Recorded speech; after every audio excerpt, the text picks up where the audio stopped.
Hi guys, and welcome to the FireButton Podcast. I'm Steve. I'm Harry. I'm Merk. And with us we've got new recruit slash dude, Tom. Slash dude. Hello. Tom Aramism Gaming. Otherwise the guy known- that's collaborating / we've eaten him. Otherwise known as aneurysm. Corporate buyouts, they're a mean thing. Alright, so we'll start out with our usual topic. What have we been playing? So, yeah, what have we been playing? I guess I'll start. What game got released last week? That was a re-release of a remaster. And I've actually taken the piss out of it on this podcast. Have you been playing doll porn? Yeah, Doorporn Remastered. Resident Evil Remake. I beat him with a knife. I know, I was I'm there. chuffed to bits. I watched you. Yeah, we didn't think it was possible, but yeah.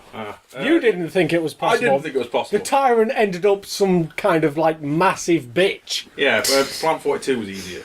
Easier? Harder. Much harder. Yeah, basically, if you like Resident Evil 1 and you didn't play the remake on the GameCube, it's the remake on the GameCube with higher definition textures. That's in summary, it's the same fucking game with 2 extra costumes. I enjoy it because I'm a Resident Evil fanboy, but if you don't really that fussed about the GameCube version, avoid. Fair enough. So what have you been playing this week, Nice. guys? I'll take next. I have been experimenting with Momorpagas. Momorpaga. Yes, I MMOs. have. Yes, MMOs. I have.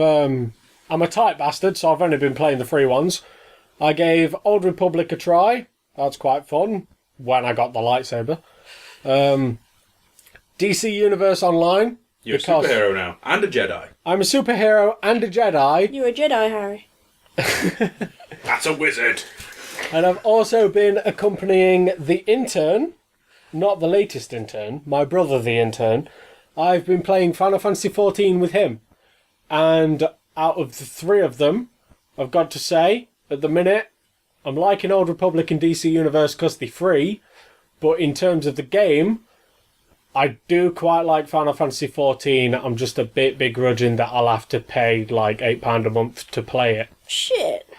No, you know, big RPGs, if you pay for it, you normally get something out of it, like better service. Yeah, it's cheaper than a few of them, but at the same time, I've usually got a problem with monthly subscription games because with how I am, you know, I could play Final Fantasy XIV for a week solid, and then someone will say, all right, we're going to have a chill out session, we're going to kick each other's heads in on Third Strike, and I'll play Third Strike for a week just to practice up.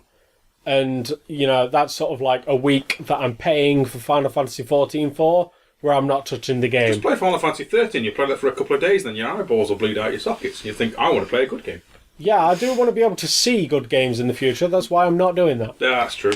What have you been playing, Harry? 2 things, actually. I decided to revisit Rayman Legends because I felt like it. I've been trying to get the all the lums and all the things on the whole things, and there's so much content to unlock. It's a great game and stuff, but I think compared to Rayman Origins, they really tried to cram it full of extra shit that is kind of unnecessary, so it kind of burns you out a bit. But Unnecessary. This will lead into a topic later on the podcast, which I meant to introduce when we started. Oops. Yep, you Wait. suck. I do. Yeah. The second thing I've been playing is I finally got R-Type DX for my Game Boy. I have been playing R-Type on my Game Boy, and it's been kicking my ass. What about you, Tom? Obviously, to the listeners, it won't be as normal thing, but I've been treading more familiar ground this last week. It's been a World of Tanks and a Tomb Raider 3 week for me. Oh, Tomb Raider 3. Yes, retreading what is probably the most overplayed game in my life, Tomb Raider 3, but I love that thing. Every time I play it a different way, either just pistols or... Go to Nevada first. Yeah, or no medipacks. I just play it a slightly different... self-challenges each time I play it, so...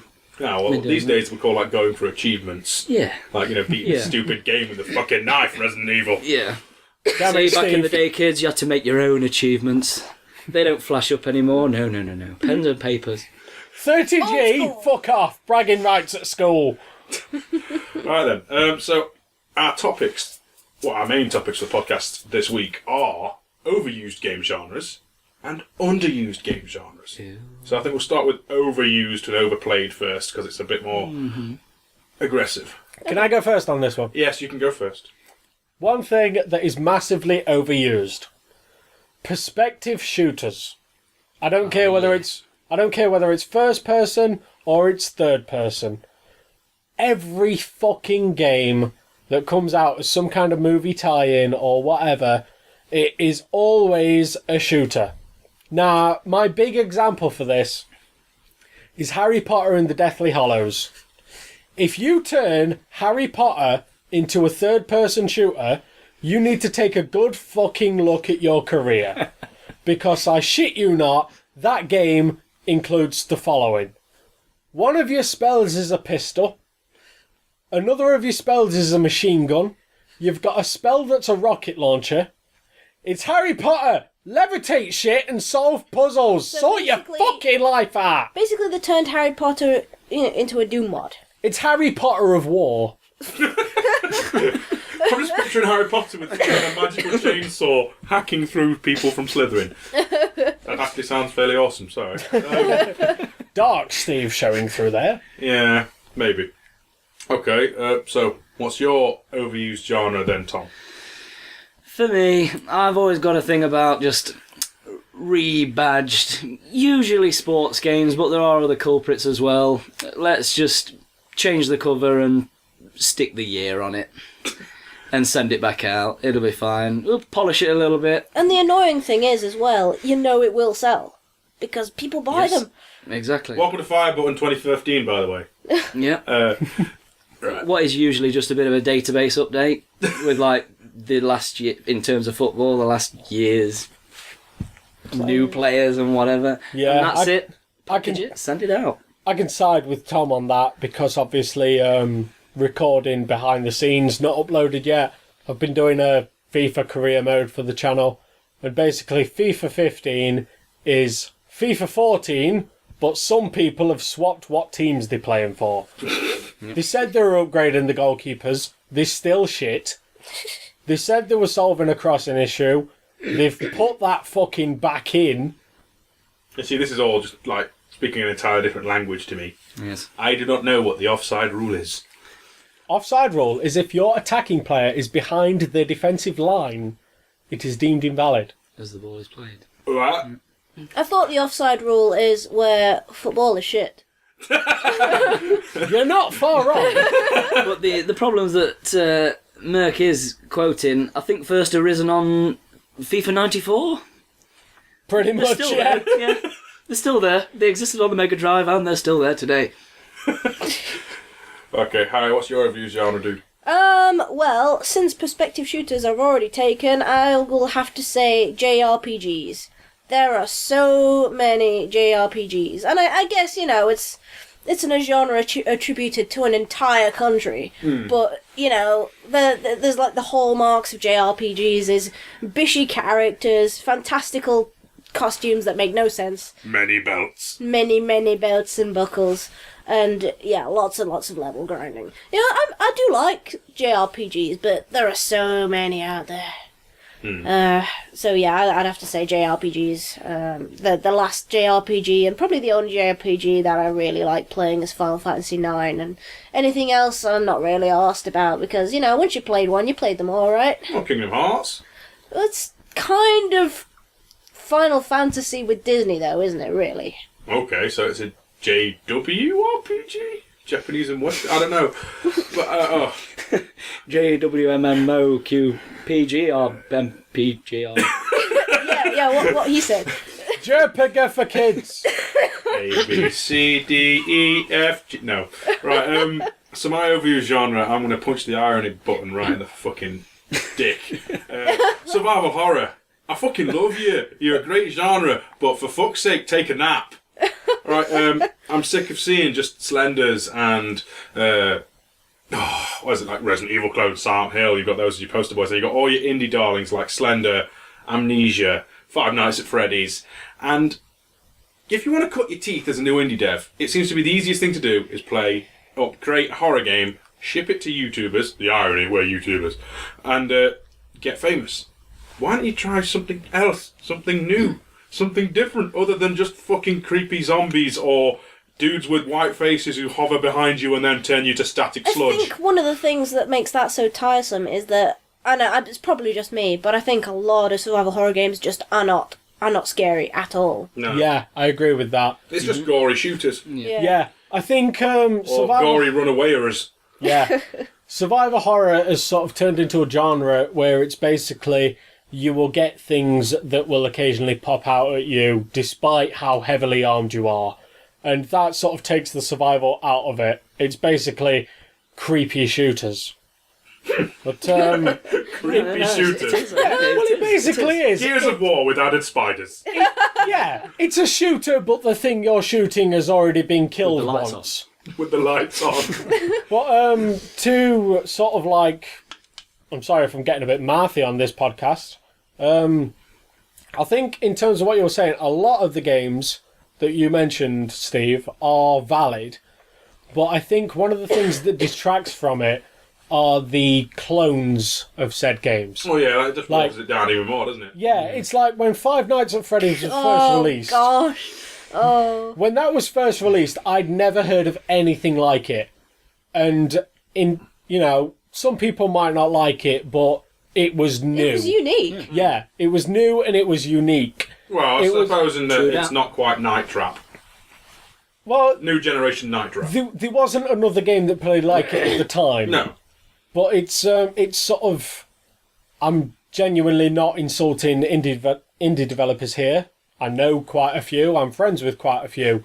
But the thing seems to be on the scene where if something comes out and it takes off, a lot of people rush to make a Get clone a lot of it. of copycats. Yeah. And One Night Too Crazy spring to mind. Yeah, you've got One Night, Two Crazies, you've got Five Nights at Treasure Island, Five Nights at Wario's. Hey, Wario's, right, okay. While the phone calls are over long and torturous to listen to, the sound design is fantastic. The sound design, I will agree with you, that game does build up the creepy. But Everything else kind of ruins it. Yeah, that game, it might have been good on its own, but it was detracted from the fact that it was just a copy of a game that came out 6 months before. Yeah. Right then, okay. Now I'll be nice and say underused genres. A genre of game you think has not been represented very well in the current age of game. I'll go first again. Oh, fucking hell, he's on. Go on. On it. Go on then. Well, trivia, I'm about to completely fuck over my last point. But, perspective shooters, they seem to be the go-to thing for movie tie-ins. One game genre that I find underused nowadays in It's present movie times... tie-ins. No. Technically, it's platformers. Ah. There used to be a time where every game that came out based on a movie was a platformer game. I remember the True Lies one for SNES. The True Lies one, the Aladdin one on the SNES, I had so much fucking fun with that. Terminator. Batman. Yep, RoboCop versus the Terminator, which is not technically a film, but it's two films, so, exactly. They were all the movie tie-in games and they were overused to fuck. But in modern times, the only things we've really got are the Sonic games and the Mario games. No, you got Meat Boy and obviously a few indie darlings like Braid and stuff. Yeah, you get I think the indies are trying to bring it back, though, really, aren't they? Yeah, you get They're bringing sexy back. you get a few of the indie games that do it, and they do it well. But it's in terms of, I fucking hate this word, the mainstream game developer, air quotes that you can't see, the AAA developers, they've really been slacking off on platform games, and it's sort of like, I personally believe they should take it back to its roots, because when you've been away from something for quite a while, with the exception of the indie games, it's quite refreshing to revisit the genre. Yeah, but they're doing that all the time with like re-releases and bullshit now. You don't get a new game, really, but you just get the same old one packaged up. Yeah. Retro is a big thing now, isn't it? People Yeah. love retro. That's kind of what I mean. It's sort of like you get HD remasters of certain things. Not a dig at Resident Evil, Steve. Put your beer away.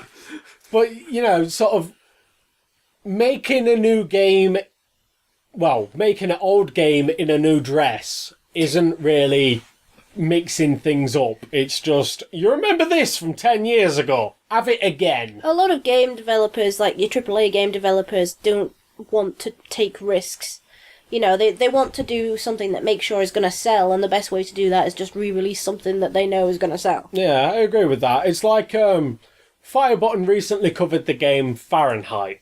Indigo Prophecy to some of our other fans. But, you know... I'd almost forgotten. Yeah.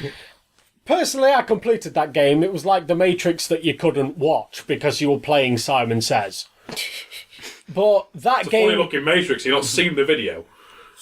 Mate, you wait until you get to the end of it. I know. But that game recently got a HD re-release. No, it's getting one, it's not. No, it's got one. It's out on Steam. It's out? Yeah. Fahrenheit HD Remaster.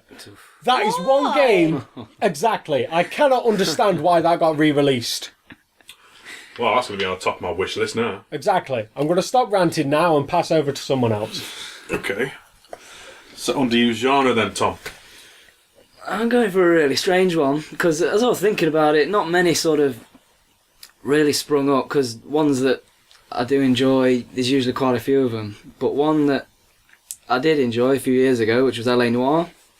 And it's the kind of game where I can still play video games, but it gets that intellectual side of my mind. It gets that part working. 'Cause I have tons of games that I just mong out on, and I just go into autopilot, and that's what they're for, and that's what they're good for. But a way that I can still play games and really be really tested. So detective-y, Investigative games. yeah. You might want to try that Murdered Soul Suspect thing. Apparently that's a similar vein. I have seen that. Yeah, I've seen that. But yeah. Fair dues. Harry? I was thinking first-person puzzler, and to some extent first-person puzzle platformer, which, you know, probably seems very specific, but, you know, first-person puzzler, you know, kind of like your Myst games, and first-person puzzle platformer like, you know, Portal. It's first-person, but, you know, it's not something that isn't shooting. I mean, Portal kind of is shooting, but it's not shooting because you've got to... for those that don't know, you know, for some reason, if you live under a rock, what Portal is about is you shoot, you know, two different kinds of portals. One's an entrance, one's an exit portal, and you use that to navigate your way through a platform stage and solve the puzzle. And I think stuff like that, you know, should be explored more, because there's lots of potential there, I think. And the first-person puzzle, like sort of Myst games, is just because, you know, I'm one of those sick heathens that enjoyed those games and kind of want to see more of. Like Monkey Island, you know. Yeah. Okay, well, my topic's a bit of an odd one.